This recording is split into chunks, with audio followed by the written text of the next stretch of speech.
Mino Line Media presents the Business First Podcast. Hi, all, and welcome to a new episode of Business First with Sonia Alleyne. I am your host, and I am very excited to introduce you to Miss Susanne Mariga. She is the founder and managing member of the award-winning Mariga Group. It is a Goldman Sachs 10,000 small business. It is a 2021 Profit First Professional Firm of the Year. They are also the recipient of the 2011 Houston Minority Development E10 Award. Susanne is also the author of Profit First for Minority Business Enterprises in collaboration with Mike Michalowicz, who is the Profit First method originator. Welcome, Susanne. Thank you, Sonia. I'm really happy to be here with you today. Yeah, I was able to watch a few of your interviews on YouTube, and the more I listened, the more I was excited to talk to you, because I feel like you are a missing link for so many businesses. And I also have to admit that I wasn't familiar with Profit First. And so now I understand that it's a cash management system that could really help businesses scale, really change the way leaders are operating in their business. So if you would, could you first explain what the Profit First method is? Absolutely. And Sonia, you have it exactly right. It is literally a cash management system that allows entrepreneurs really to create intentional profit. And it's interesting because a lot of times when we start our businesses because we absolutely love what we do. And whether you're a engineer or you're a doctor or even in manufacturing or retail, right? We start our businesses because the world needs one more of our ideas or one more of our widgets. And we love what we do so much that we would actually do it for free in many cases. And I'll be honest with you, based upon the SBA statistics, where 18% of small businesses close within their first year, and then almost 70% are closed within 5 years. It's a realistic thing that's happening too. Many businesses end up giving away their services for free. And so what Profit First does is it creates a system where we're forcing that profitability to happen. And we're doing that through the illusion of scarcity. And what that means is that, the way that it works is that there's something called Parkinson's Law. And what Parkinson's Law teaches us is that we as humans, we're efficient. The more you give us of something, the more we're going to use of something, right? Mm-hmm. It's kind of like that deadline at work. If you give me 2 weeks to do that project, it will take me 2 weeks to do that project. If you give me 1 day, it'll be done by the end of today. Yeah.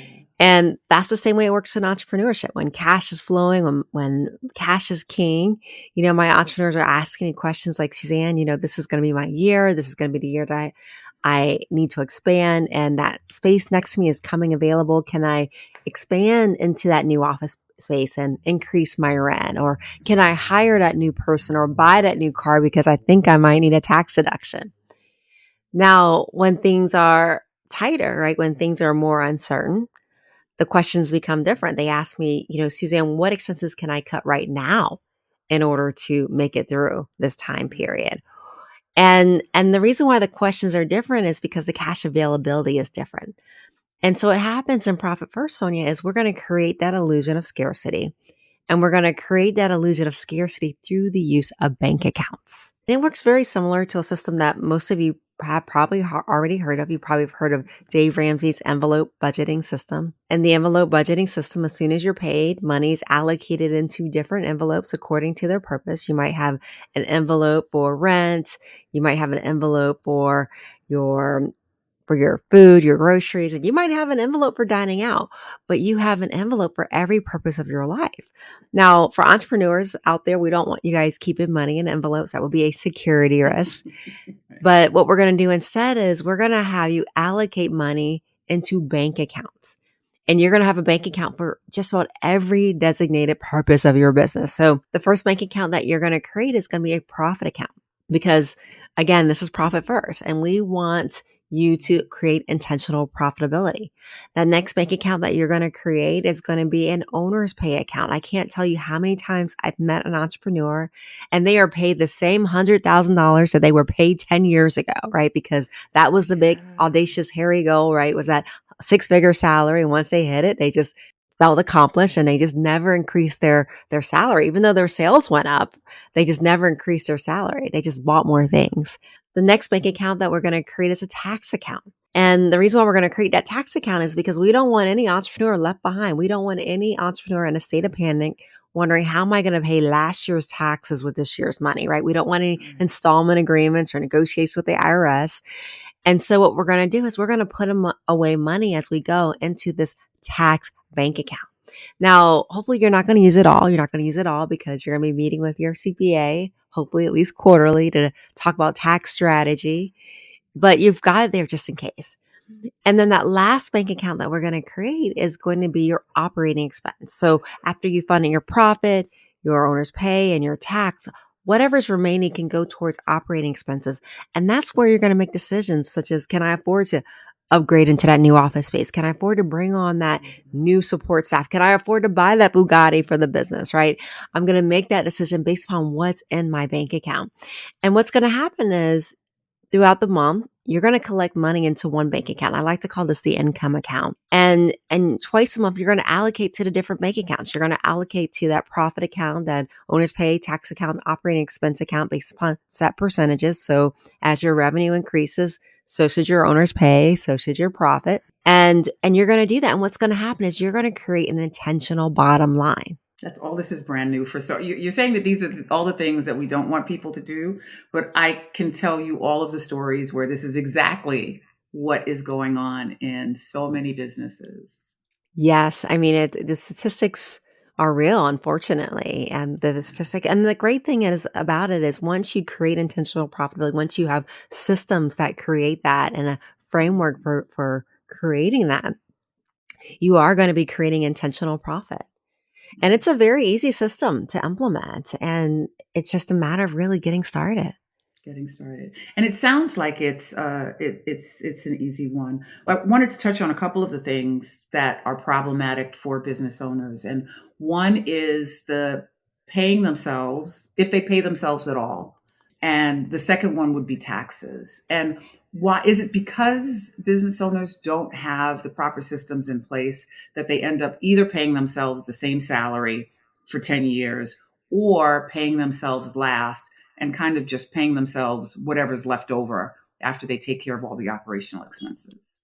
It's interesting because businesses, we start our businesses because it's our passion. And as entrepreneurs, we all want to help more people. But the reality is that when you allow a business to constantly grow and you're constantly reinvesting back into that business, then now you've created a system where your business is a cash eating monster. It's constantly needs more to fill that growth. So until you put barriers, until you put systems that create intentionality surrounding profitability, it will not happen. So that's one of the services that you offer. And I want to also talk a little bit about your background before you started this second business, because you sold your first business at 47 years old. And so we want to talk about that. But the services you offer is, we just went through the profit first services, fractional CFO, high net worth planning services, QuickBook customized accounting system services. If someone were to hire you as a fractional CFO, what does that entail? So a fractional CFO is a bit different than your traditional CPA. The clients that I work with are typically 7 to 9 figure businesses. So they've cut their teeth on sales. They've tested their idea. They know that their idea works. There's a demand for their idea. And what they've discovered along the way is just because I hit $1 million doesn't necessarily mean that I'm more profitable. And it's interesting because a lot of businesses, they go, oh, if I only get to $1 million, when I get to $1 million, my life is going to change. It does not change. It does not change when you hit $1 million. It just means that now you just have bigger losses. I have seen $50 million companies run at $1 million losses. And that's a lot to finance, right? That's a lot of debt to finance that type of loss. And so what I do is I help these businesses really become more profitable. And it's a different relationship to your regular CPA. Now, I definitely can help with tax strategy because I am a CPA by background. I've done taxes I stopped counting now, 30 years. At some point, it's not so cool to count, right? But so I can definitely help with the tax strategy behind that. But it's really about, looking at the folks that are on board, right? Finding how do we optimize our systems, become more efficient. A lot of times it's walking the floor, walking the manufacturing floor, meeting the folks who are actually pressing the buttons and doing the work, right? And going, is that person able to do the job? That person that may have been with you for 10 years might have been great when you were first starting, but they may not be the person that's going to grow with you. And helping them make those decisions that help them optimize and become more efficient to achieve those goals. What can smaller businesses that are not 7 to 9 figure companies, what should they be considering as they are managing their companies? This conversation reminds me of a friend of mine who was in the services business, had made $400,000 in 1 year, but took home almost nothing. And I didn't understand that. But after listening to you and hearing some of your insight, now I'm understanding, is it always management? Like, what are people missing if they are increasing their revenue, but still not making more profit? And that is all too common of a scenario. So first of all, the first thing that I would do is, first of all, understand, what does a healthy company look like? And there's a free gift that I have, Sonia, for your audience. You can actually go to profitmap.co. And I have a PDF, and it lists the percentages that a healthy company experiences. So like the percentage of their revenue that goes towards profit, that goes towards owner's pay, that goes towards tax, that goes towards operating expense. And it's going to be different based upon your revenue size. And that's the first place I would do, is understand, what does a healthy company look like? It's so encouraging when we actually get goals and we see how others are doing, right? Because suddenly we see what's possible for ourselves. Now, the next thing I want you to do is not get overwhelmed if you are not at those percentages. Very few people start at those percentages. And so you want to look at it as, the way to $1 million is $1 at a time, right? It's one step at a time. And so for you, it's going to be starting with implementing the profit first. This is what I can put towards profit right now. I can put 1% towards profit right now. And that's okay. I started at 1% profitability. Okay. It's no shame with starting with 1% profitability, because, by the way, you're beating like 80% of America if you're starting with 1% profitability. If you ever go back and look at some of those SEC companies, you'd be like, oh my gosh, I can't believe their profitability is so low. It's under 5%. And so if you're starting at 1%, good for you. Start with 1%. And we're just going to build it from there. And if you're already at 1% profitability, good for you. Then for you, start with 2%. Start with where you are today. And let's look at building it from there. And just starting those allocations from where you're going. And every quarter, we're just going to increase the percentage.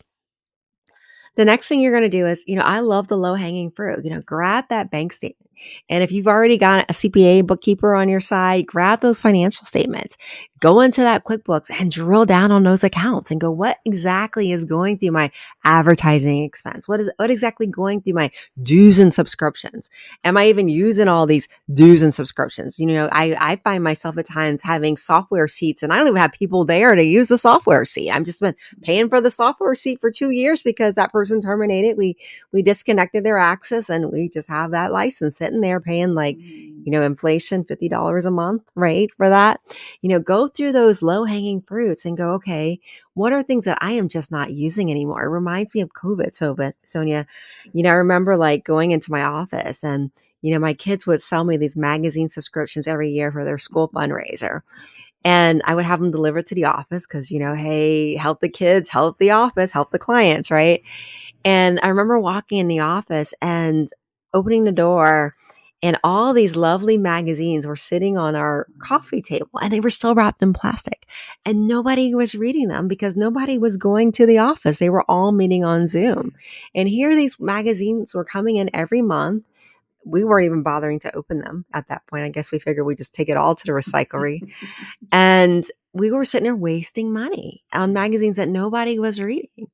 And so, of course, the kids are happy. They're winning a pizza party every year, right, for their fundraiser. But, again, it's just going through that P&L. What software subscriptions am I not using? What magazines am I getting? Periodicals?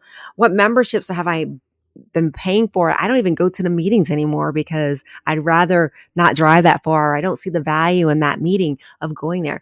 What are the things that you are not using? So start with the easy things first and then gradually build into the harder things like, okay, I don't really need the space anymore.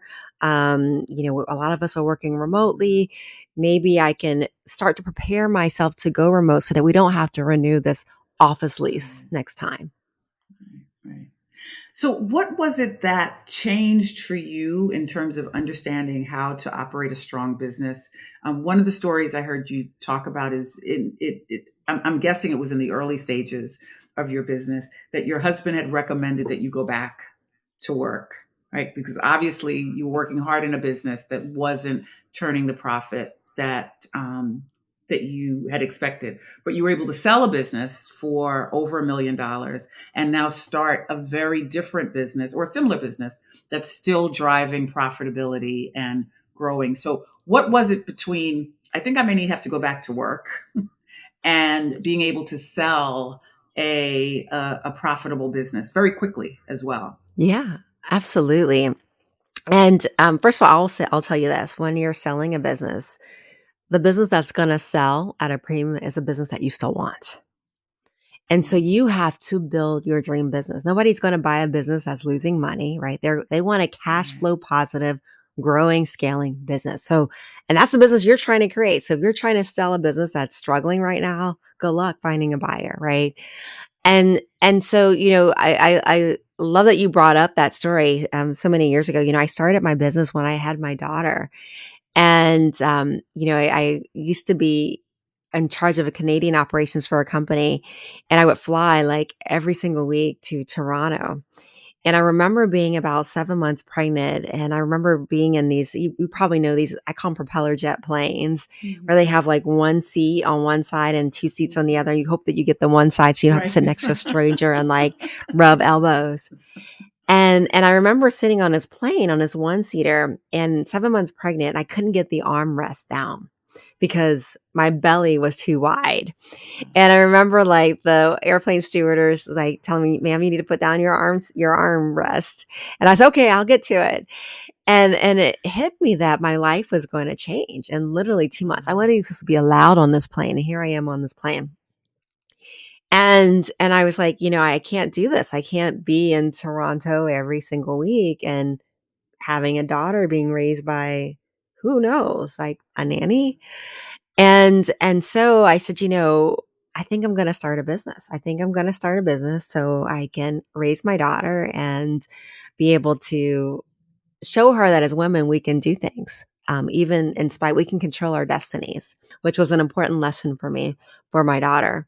And I remember like starting my business, being so poor that I couldn't even afford a babysitter. So I would bring her to all these women networking events, hoping she wouldn't throw fries or have a tantrum during the meeting. And I remember when people would ask me like, do you do taxes? I was like, yes, I do taxes. And they would ask me how much. And I would say, oh, $150, and Sonia, I see your eyes getting big, like $150. Oh my God, that's a really good deal. That's cheaper than H&R Block. Exactly. I was pricing like cheaper than H&R Block because I just wanted to get the client. And one of the problems that happens is when you are good at what you do and you're the lowest price provider, guess what happens? You end up giving your services away. You get flooded with a whole bunch of clients paying $150 for a tax return. Exactly. Yeah. And you can't afford to hire the best and brightest because your margins don't afford that. And imagine how many $150 returns you have to do in order to support a $50,000 salary for an entry-level accountant, right? And I remember like literally sitting at my desk and filling out a return that I happened to be ironically doing it for a friend for free. And I remember like getting up at the end of the day on a Saturday afternoon and my back literally, I felt the pop, heard the pop, and like I couldn't sit up straight. And I remember going into the doctor's office. He had me on muscle relaxers, 600 milligram ibuprofen. That stuff makes you feel like you have no pain. And I remember like lying in bed and I was like, I can't lie in bed because I still got returns to do. And it's like almost April 15th, but I had nobody else to share the work with because I couldn't afford to hire someone to share the work with. And I remember like even in pain, getting up and finishing those returns because I had to meet that April 15th deadline. And I remember like one day my husband literally sat me down, it was a kitchen table and he said, Suzanne, we hardly get to see you as a family. You're always working and frankly, you're not contributing to the household. And if you're going to work like this, I'd rather see you get a job because then at least you'll get paid. And I'll tell you, for us entrepreneurs, the JOB word is like the worst profane word you can imagine. I'm like, me get a job? Me? I'm sorry. I would rather work the 80 hours and never get a job. But that was what lit me under fire because that meant I couldn't continue. Like that man was going to make me go back to work, back downtown, catching a bus every single day. My life was going to change. And so I remember talking to some friends of mine on this online network and they're like, you need to do profit first. And I remember like looking at Mike McCallett's book and I remember reading it and every chapter was like, yep, that's me. That's me. That's me. I remember like I bought the book on Audible. I bought the book on Kindle. I bought the book in paper book because I was studying this book. I was going to get this right. And it was a lot of changes. It went from, the basics of starting off with like going through your expenses and getting really efficient. It meant to coming to that realization that the people that I did hire wasn't going to be the people that had the problem solving skills to necessarily go to that next level. And that's important because when you're doing complex work, you need people that can problem solve and deal with outliers and issues that aren't common and be able to research. And that's not a $10 an hour job, right? That's somebody that's critical thinking is going to be more expensive. That meant evaluating our prices too, to be able to afford that person to pay them fairly.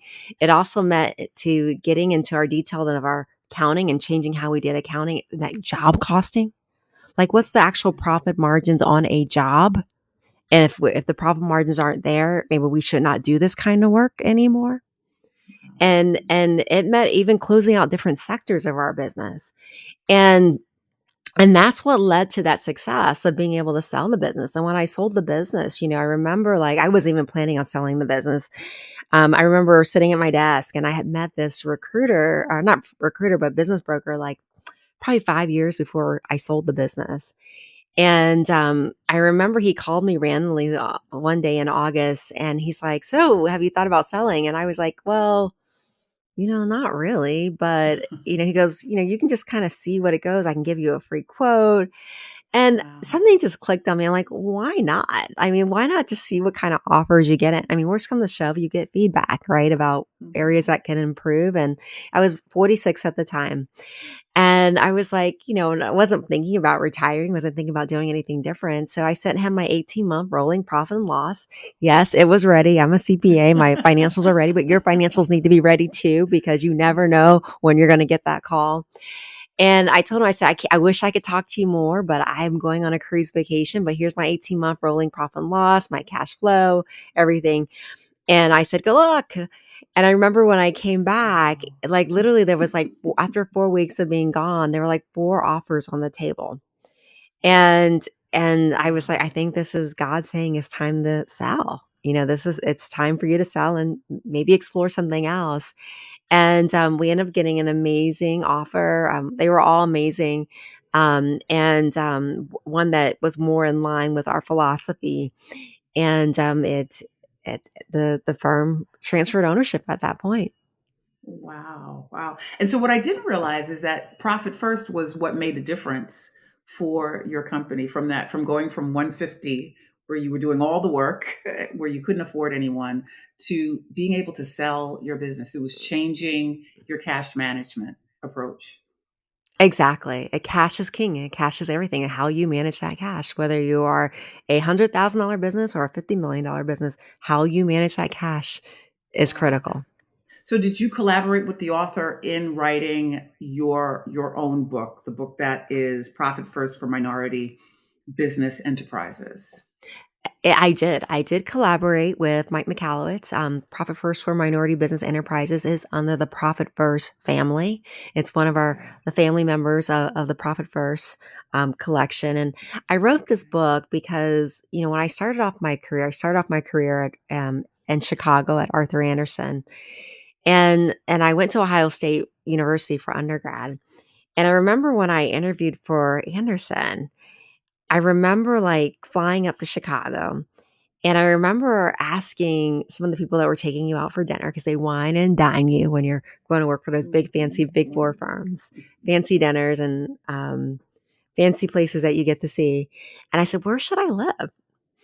And I remember it was a young man. He probably was 2 years into his career at Andersen. He's like, well, you should live in Lakeview. You should live in Lincoln Park. But whatever you do, do not live on the south side or west side of Chicago. I was like, okay, all right. So I literally, when I got my offer, I flew up to Chicago. Went to Lincoln Park. I went to one of those apartment finder places, and they found me this beautiful apartment where you looked out the window and you couldn't see where the lake and then the sky began. It was so beautiful. I remember moving in and I was like, oh, and walking out to catch the bus. And I was like, everybody looks like Barbie and Ken here, a lot of Jettas here. And I would sit down on the bus and nobody would sit next to me. So I was like, okay, I guess the purse gets a seat, any of you guys that have been in that situation. And I remember one Saturday I was bored and I said, I am going to just take this bus. And then I'm going to take another bus and I'm just going to go south and I'm going to see what the south side of Chicago really is like. And I remember getting on this bus and I remember the bus driver was like, you need to get off now, ma'am. I don't go any further. And it's like a little bit past Michigan Avenue where all the fancy stores are, like your Dillard's and your fancy Marshall Field store back then. And I got out and I literally caught the next bus heading south is what I did. And I was getting on this bus and it was a lot different. It smelled different. It didn't have air conditioning that worked. And one of the things that I noticed was the neighborhoods change when I left. Like you started seeing more boarded up windows. You saw more people pushing shopping carts. You saw more, less business, more liquor stores, less viable businesses. And one of the things that occurred to me is the difference between the north side and the south side and what made the economies different was the difference in thriving businesses, thriving entrepreneurships, thriving career opportunities, difference in education. And I said, you know what? That's what's needed in order to change our neighborhoods. What's needed in our neighborhoods is creating profitable businesses. And so that's where my passion for minority business enterprises came from. And really my motivation to write that book is because when we create job opportunities, we don't just affect ourselves, but we affect people that we hire. We affect their children. We affect our neighbors who see us operating a successful business because now they know they can do it. And we uplift our communities. One of the other things that the book does is that we send $1 for every book that's sold to a nonprofit agency called Hope Worldwide. And what we've been doing since 2021, when the book launched, is we've been sending girls to school in Zimbabwe. Oh, wow. And every year since the book launched, we have filled up a classroom of young Zimbabwean girls that we have sent to school. So, I told my kids, I said, when I die, this is a book that's going to keep on giving. So you better make sure you find a successor that's going to make that mission keep going. Wow, that's incredible. Yeah, that's wonderful. I'd like you to explain a point that you brought up a little earlier too, the importance of meeting with your CPA more often, not just the tax time. And I think what gets us in trouble is the things we don't know, right? And I remember as a practicing CPA, people would come to me always like March 15th, April 12th, in a state of panic. And they would be like, how do I get these taxes down? And I would go like, maybe you should come to me next year because it's already too late to get last year's taxes down, and I don't want to be responsible for your bad decisions because there's not much you can do once that year end closes. And so really the reason why you want to meet with your CPA often is because throughout the year, you want to be implementing tax strategy. And I think one of the biggest mistakes that we make and entrepreneurs make is that they're like, I don't want to pay the tax man. I don't want to pay the tax man. And I get it. I mean, tax man isn't friendly looking, who wants to support the tax man? But the reality is when you're hurting the tax man, you're also hurting yourself. It means you're not profitable. And so really taxes are the reward for winning at your business. The more profitability you have, the more taxes you're going to have. And that's the reason why setting aside for taxes as you go is really important. But the other thing about it is, it's also meeting with your tax accountant, your CPA, and go, what strategies can I do that will reduce my taxes, but at the same time will increase my net worth? Right. And so for you guys that are under six figures or you're at six figures, and you don't have a lot of employees, or maybe your employees are your family members, maybe something that you can do is you can create a solo 401k plan. And you can put away an almost $60,000 in that solo 401k plan. And now you've just cut the taxes, but you didn't just pay the tax man, right? You actually put it away you passed the money from your right hand to your left. You put it away for your future self. Now that would be a better strategy. And even if you're a 7 and 9 figure business, one of the biggest complaints that I've heard is, how do I keep my great employees, especially during the COVID time? It's like I raise somebody up, they get good, and then everybody wants to poach them. So how do you make yourself non-poachable? You create a company that people want to stay. And one of those is being able to compete with those blue chip companies. Offer a 401k, but not just a 401k. You got to earn your 401k. You got to vest within that 401k in order to take my contribution with you. And so maybe you need to stay 6 years for you to fully vest. But what I've done now is I've earned your loyalty. And if you get distracted by the shiny lights of a competitor, well, I get those contributions back. Now I've got a tax deduction. It just goes to my 401k one day when I retire. There's a you talked about it briefly, but I'd like you to expound upon it a little more. The importance of understanding value versus price. And I'm sure that was a big lesson from you moving from charging $150 per tax return to whatever you eventually charge. But why is that also important for entrepreneurs to understand the value that they're offering? It's everything, really. It's everything to understand that. And the funny thing is, even at 150, I was offering incredible value. I just wasn't charging a price that correlated with the value that I was giving. I was charging a price to build value. And I think that's something that happens as entrepreneurs. I think there's this theory that's out there in the entrepreneur community, and I've heard people talk about it. And in business school, we call it break-even point. And it's this theory that once I get to this particular value, that my luck is just going to change overnight. My pencil's going to snap and suddenly I'm going to be like compensated the way that I've always deserved to be compensated. And one of the things that people don't figure out is that, yes, there's a volume base, but you've got, in addition, you have variable costs. So that means the more widgets you make, the more your variable costs, your utilities are going to go up, your labor is going to go up. Your fixed costs might actually rise. For example, you might find that you actually outgrow your warehouse. And so what I'm saying, Sonia, is your expenses are always rising. And so when you're competing based upon a volume-based business, it's very hard to win because your target's always moving. And so it's important to define, as an entrepreneur, what your value is, because you cannot compete based upon price. You cannot run a volume-based business. What is next for you and the company? Well, first of all, I would imagine that you do a lot of speaking engagements. I do speaking engagements. Yes, I do. Yeah. And so if people were interested in either bringing you in to speak or to present, how would we get in touch with you?